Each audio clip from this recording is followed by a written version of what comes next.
Hey guys, today I'm going to watch Lily Orchard's Glass of Water Top 5 Best, Worst, and Blandest Disney Films. I actually really like her videos, and I actually tried to look up a reaction to one of her videos maybe a couple days ago, and I kind of noticed that there weren't any, so I decided to make one. Not just because there were no reactions, but because I actually really like her content. Anyway, let's get on with the show. Hey, normally this is the part where I'd play the thing saying, give me money, give me money, give me money. But instead, for the next little while, there's going to be some charities down in the description for some really important stuff. Give them money instead, okay? Thank you. On with the show.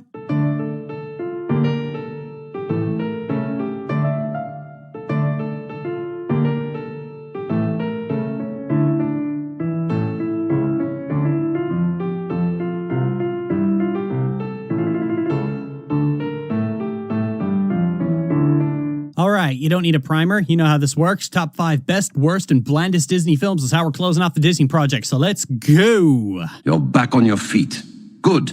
I still can't get it out of my head. Treasure Planet is a beautifully creative film with some of the most fuck you imagination I've ever seen out of a film. It's like something a child would make, and honestly, more films should look like that. Some of the most enjoyable characters ever seen, and one just kinda okay character, make for a lovely and enjoyable cast. That's the magic of it. There's nobody here who's objectionable. The worst character in the film is just kind of okay. There's nothing to be mad or disappointed about. It's a film that says, hey, let's have a few character building months in space. And then we did.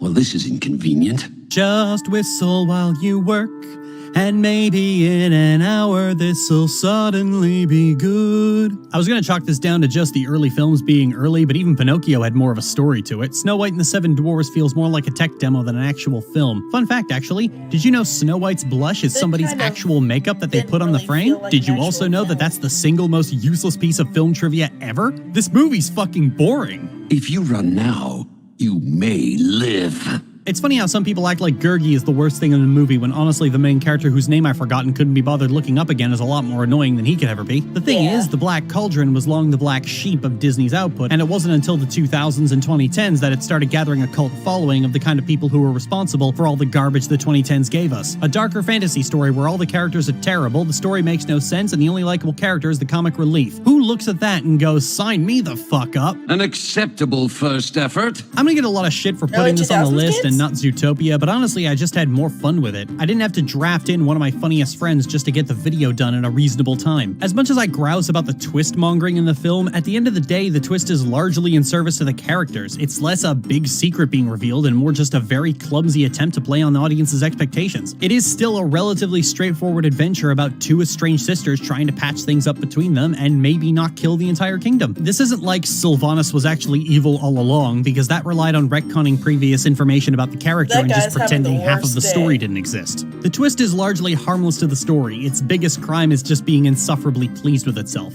Also, as much as I complained about it, I love how weird this movie is. I kinda don't want Jennifer Lee to get better at writing dialogue because shit like this is fucking hilarious. It's one of those movies I would gladly go back and watch again because it's just fucking fun. I was originally going to put Tangled here, but after the roundup went up, I was informed that Mother Gothel is actually, a really, really anti-Semitic caricature. There's going to be a post link below. I mean, unless I forgot to link it, in which case somebody slap future me and tell me to get on that. And trust me, it's very enlightening. Yeesh. What have you dragged along with you? King Arthur goes to school, and then he pulls the sword out. And these two things are not related to each other at all. It's called the Sword of the Stone, and you're just waiting for the Sword of the Stone to actually be a thing. Maybe monarchy should have contingency plans for when the king's bloodline goes extinct beyond just whoever lifts the most. How dare you! I could sit here and detail why Peter Pan is awful, but come on, you fucking know. It's the racism. It was a toss-up between this or Aristocrats, and Aristocrats was one song and then over, and this was just half the fucking movie. Jesus Christ. Splendid. Victims of abuse do not need to change. They just fucking don't.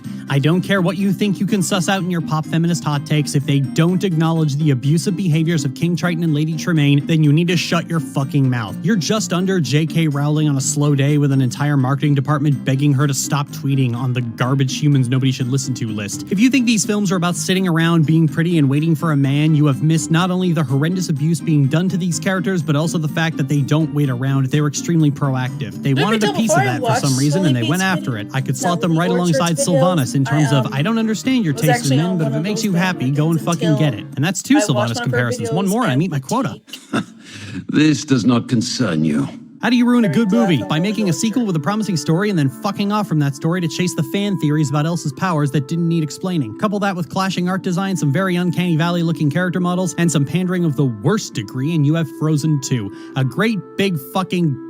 Hang on, what was I talking about? Until recently, I didn't even watch this film because I knew it would be terrible. I'd originally criticized Princess and the Frog for glossing over the era it so foolishly chose to set itself in, but that idea fell by the wayside after talking to Carousel Unique, who pointed out that the film presents more of it than one would, it's just that it was more demonstrated than talked about. Which is why a little woman of your background would have had some people in my classes were actually talking about how so fair enough, that's on me for being oblivious. Thankfully, the film is still overly dense and complicated, astonishingly sexist for 2009, and with an attitude about love that sounds way too much like a certain Christo-pagan that I used to know. So that means I didn't have to reorganize this damn list at the last second. Yay! Look who joins the fray. Good. I was hoping you'd keep this interesting. I stand by what I said in the final roundup. This is probably one of the best films Disney's ever made because it takes a simple concept, expands on it for the sake of making it more fun, and is such a delightful laugh riot from start to finish that it actually made me melancholy about the state of modern animation where sheer joy like this is so routinely frowned upon. It made me so happy that I circled around to being depressed again. It's a magical experience. A lovely movie, and you should definitely watch it or I'll appear in your room tonight staring at you and slowly sharpening a knife. Is this anyone's favorite film? Like, I'm genuinely curious. As I'm sure you'd agree, there's nothing like a little desecration to demoralize an enemy. It was the fact that nobody defends this film that kept it from the #1 spot, and frankly, I don't need to repeat myself from the roundup. It whitewashes history to an absurd fucking degree, and unlike Hamilton, doesn't have some mediocre earworms to give white liberals an excuse to even try to defend this one. That having been said, the fact that the movie makes token acknowledgments to the actual history does mean it's fucking hilarious to watch this film try to have its cake and fuck it too. I would suggest you watch it, if for no other reason than to laugh at the audacity. This one will make a useful ally. It was a toss-up between this and A Twist in Time, but while A Twist in Time is certainly a fun laugh riot with a few emotional moments that get you in the good way, Moana is a fun laugh riot with even more emotional moments that get you in the good way. I do like a little bit of sad in my happy juice. Moana has some of my favorite characters, my favorite moments, and it's such a beautiful movie that I could go back and watch over and over and over again. Every film has those moments that you kind of just want to get past, you know, the ones that might make you hesitate to put it back on, but Moana has none of those. It's 100% enjoyment, some really good characters who I want to see succeed, and some heavy emotional moments that hit you in the really, really,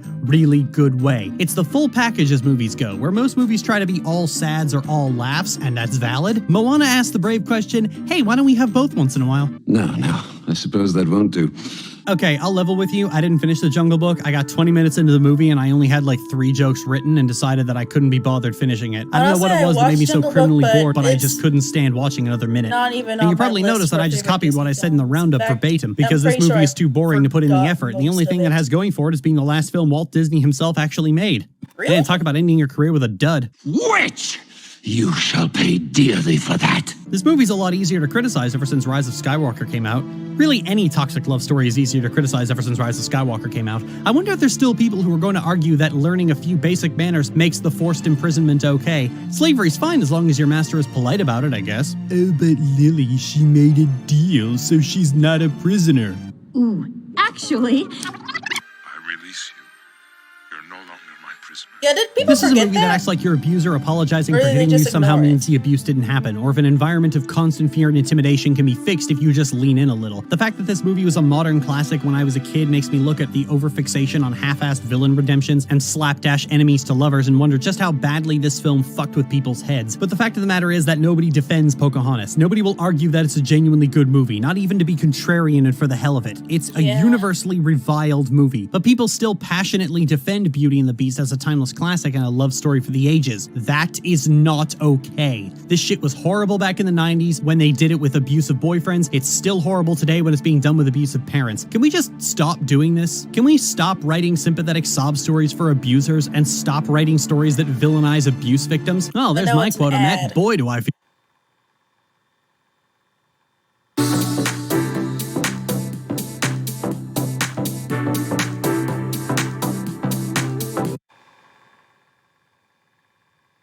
I feel productive. Well, that's in the video.